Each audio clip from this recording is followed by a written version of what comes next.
And Dr. Martin Luther King's travels even brought him to upstate New York.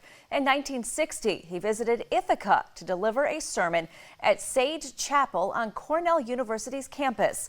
A year later, Dr. King returned to Ithaca to speak at a fundraiser at Bailey Hall.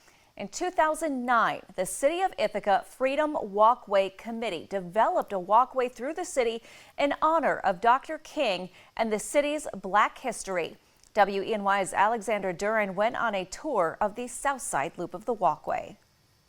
I'm here with Leslyn McBean Claiborne to start our tour of the Southside MLK Freedom Walkway. We begin at the MLK statue on the Ithaca Commons. Leslyn McBean Claiborne came to Ithaca in 1990 and became very interested in Ithaca's Black history.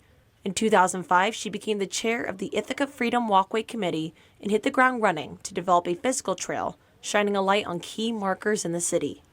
We felt that the Ithaca Commons was a place that so many people came to that we wanted to make sure that our Black history, and especially an icon of our Black history, is represented here, and one who came to Ithaca. Martin Luther King Jr. came to Ithaca, came to Cornell University, and so we were excited about celebrating that.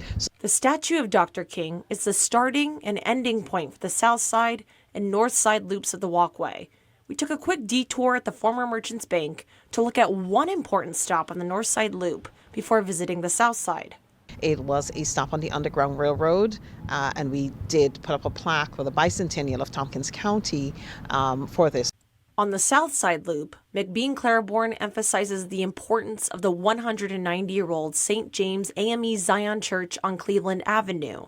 The church is a National Historic Landmark for not only being an Underground Railroad station, but also a place where soldiers enlisted between 1863 and 1864 to fight in the Civil War. I mean, these were 26 men from Tompkins County who enlisted to fight in the Civil War and a fight for freedom.